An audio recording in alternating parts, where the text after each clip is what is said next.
This is a good one. Doesn't have to be a Talmudist in order to commit these war crimes. After all, America has committed them, and most of us allegedly are not. Who's the biggest terrorist? If you talk about nations in today's world? Talmudic. So before we go even deeper, Let's there's go this whole deeper. notion from the Spit it out, Sam. anti-Semite movement on the internet, that why are we just focusing on Israel? Why aren't we focusing on what's happening in the Congo and parts of Africa and all these other regions where children are being murdered, villagers are being killed, and all that stuff? I have my feelings, but on why that is. I would love to know what your take is, sir, on why do you think there's so much focus on what Israel is doing versus what's happening, let's say, in the Congo or Yemen. Yemen's now in the discussion because it involves Israel, but what are your thoughts on it? Well, Israel is committing these murders with my tax dollars, so that makes me. Think about taxes. First of all, they 100% theft. These guys can print money endlessly. Second of all, they steal your money and then they use that money to terrorize other people.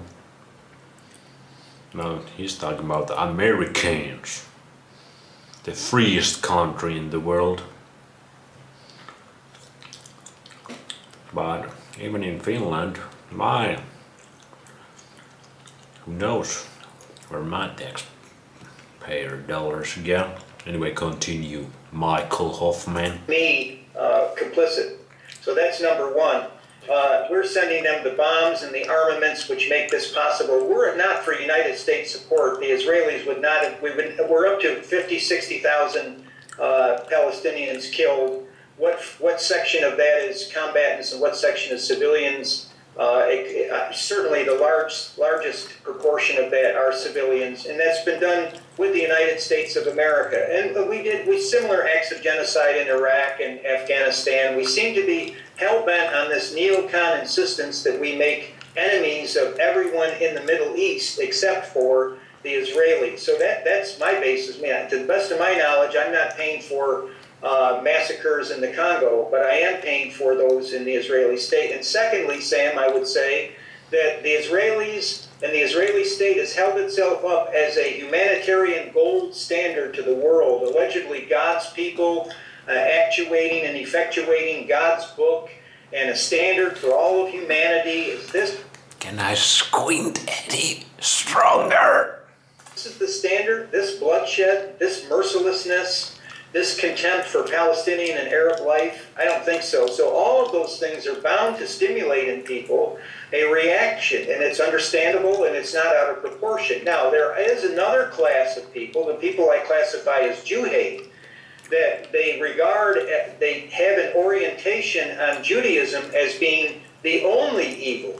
And they look on the cryptocracy as being wholly Judaic and entirely in the service of Judaism. And when I was writing my book on the Renaissance, the occult Renaissance Church of Rome, exploring the enormous change that occurred in the 16th century, actually at the Council of Florence around circa 1450, with Pletho, this mysterious Greek, who brought these teachings of Neoplatonic Hermeticism to that council. And then from there, the Medici founded the Florence Academy, the Neoplatonic Academy, and from there you saw the rise of the money power with the Medici bankers and the Strozzi as well as the Fuggers.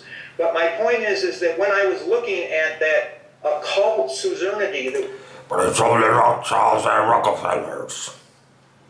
Rothschilds and Rockefellers was arising out of the Renaissance, I also saw at the same time that there was a cryptocracy that was independent of Judaism, because Judaic banking, at the time the Medici, Strozzi, and Fugger was a Catholic banking house in Germany, probably the wealthiest in the West. Remember, any human being can be evil. evil, do shit to other human beings that they don't want to be done, taking away their rights to just live in this earth, basically dominate them. When they were doing that, the Rothschilds were nobody. They were rag pickers and pawnbrokers. So the notion, and a lot of this comes out of Ezra Pound, who I respect a great deal, but he begins his analysis of the usurious economy with the Bank of England in the 17th century. He has a soft spot for the Medici and Renaissance Italians in general, which I think is misplaced, but I still honor him for his courage in many other respects. But nonetheless, I saw a non-Judaic cryptocracy operating in the Renaissance with regard to this money issue, with regard to the introduction of the occult into the Catholic Church. And why do these people love so much their man-made money? Well, that's a good way to control people, get them addicted to their shit. But why do these people who got it all, they just enjoy dominating other human beings, I guess.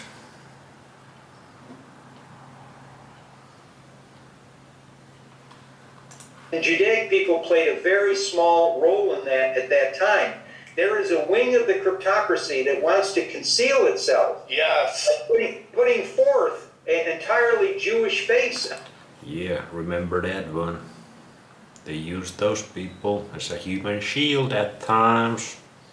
Don't just group all of them together as this big evil. Because it's not like that would be foolish. That every single one of them is into it. No, bro. Is every single one of these people or these people into what some of the people in that group do? Some of them who got most of the control, who's most scheming, most clever.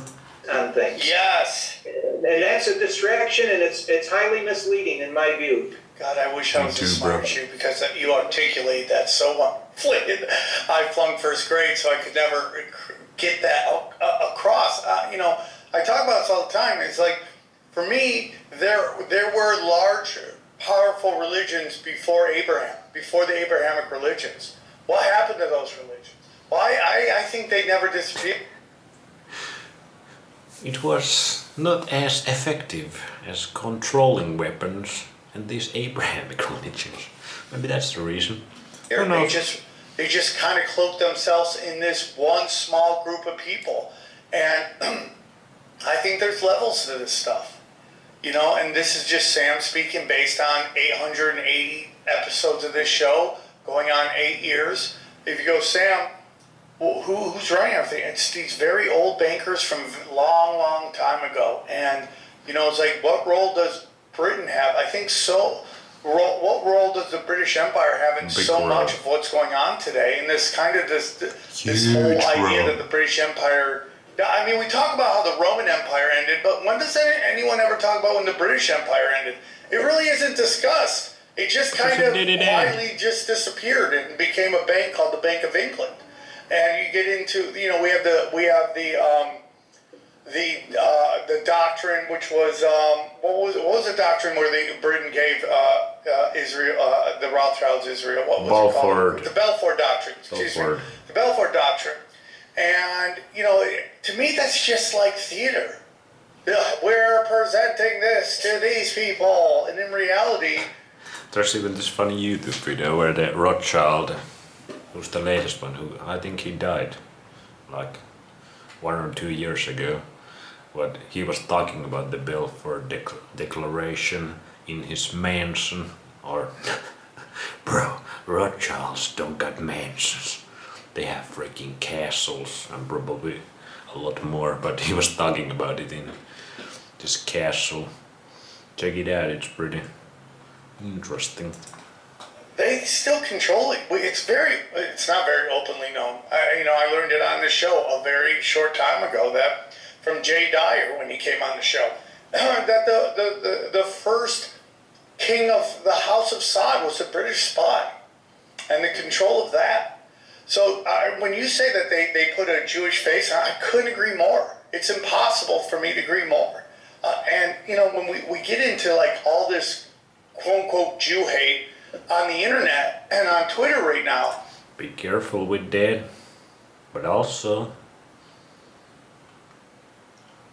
there is the other side also, but it is the big Z. It's not all of the tiny hats. I was hanging out with a buddy of mine over Easter, and he was just like, why is my entire timeline anti-Semitism, or the presentation of anti-Semitism? Yeah, think about it. Why are they pushing it? Especially the young people. Like, a lot of people starting to talk about, myself included, a couple years ago. Like, starting to find out about these issues. But what's the real answer? Is it all the Jews are bad? Or is there some nefarious plan behind it? Trying to take your attention away who the real enemies are. But the line, it's kinda blurry. I gotta say that, the line is kinda blurry. But it is not the whole group of people. Don't be stupid. And I go, personally, that's the game plan. Like all these religions have this kind of end of days, scenario where all the Jews go back to Israel, and Jews think that will mean that the Jews will be the rulers of the humanity. And the other side thinks that the Jews are all going to go to hell. And neither of them is a good ending to this. But if you study Hitler, there's a big discussion that Hitler's whole role was to scare European Jews back to Israel. To go to Israel. He did do that. He worked with the Rothschilds and the English royalty and the Vatican. He did do that. To fulfill prophecy. And, we've gotten into this. It was key step to forming Israel. It's a lot. We've had many discussions on Israel, Adolf Hitler, what his role was, the discussion of Adolf Hitler. That's one of the most interesting topics about history. I have studied it quite a bit. And I feel like I have pretty good clarity at the moment what happened, but it's still super interesting topic. It's now becoming mainstream when you couldn't discuss it before, and like who he was he authentic to that? And how I always ask people, why did Hitler go into Switzerland? If he hated the bankers so much, why did he roll into Switzerland? And the only answer I can get is because they had giant hills. People are like, oh, they have big mountains. Can't go into the big mountains. I go, well, if we believe they're in Antarctica, they're working with aliens or whatever occult weirdness is going on in Antarctica, why couldn't they go into the hill? Well, nobody really wants to take a look at that. In all these, and excuse my language, sir, but all these Hitler dick riders that are out there like championing this guy like he's the greatest to ever do it. I go, how does he rise up in a country that was so on lockdown after World War I, completely and utterly in control of the international bankers? How does he rise? He doesn't rise unless they want you to rise. And there's this argument about Trump. They used him. And I've said this before, when you get all these cases thrown at you and you pretty much beat all of them except for one where it's a civil suit, that's kind of crazy to me. That's really crazy. He's pretty good in court. I'm surprised that's crazy to be. Dude, Trump hired me to be his lawyer. That's what I'm saying. You're the best lawyer ever. I heard about you in traffic court. You've really crushed it. But it's just this kind of people can't come to grips with that their brainwashing is incorrect. And it's happened at almost every single level, everywhere. Yes. And, going back to the Congo discussions, when I see the Congo has handlers on every single one of our politicians, except for Thomas Massey, right? Seems like that's why Israel is so big in the discussion. How they openly brag about deciding who gets elected in America. And I've said this before, and I do believe you are correct, that there are layers, many, many layers above Jews, above Israel. But, you know, when Israel is basically treating America the way America treats Latin America, where we openly assassinate leaders, we manipulate movements, we manipulate politics and government, it's like that's a big reason why we discuss it. Hey, Yeah, interesting points there, bro. Little high level, deep dive to the history and the current predicament we all are in our little social politic culture world, bruh. Let's just go back to the small tribes. Let's fucking end these stupid ass nations that don't work anyways. Make your own tribe and be with them, and don't try to hoard everything. Don't try to hoard all these resources. How much fucking gold do you need? What do you even fucking do with the gold? Just look at it like a fucking beach. Like, you get enough food, you get enough shelter, you get enough sunlight, you get a good enough weather. Like, you get enough women and men for the women. Like, you get enough water. Like, all that other shit is extra. We need to go back to the tribes. Tribal days. Rule of the jungle. I always think about George A. Bush. Not the rule of the jungle. We need the rule of the civilization to form the New World Order. Anyway. Interesting times. Do we try cheating? Huh?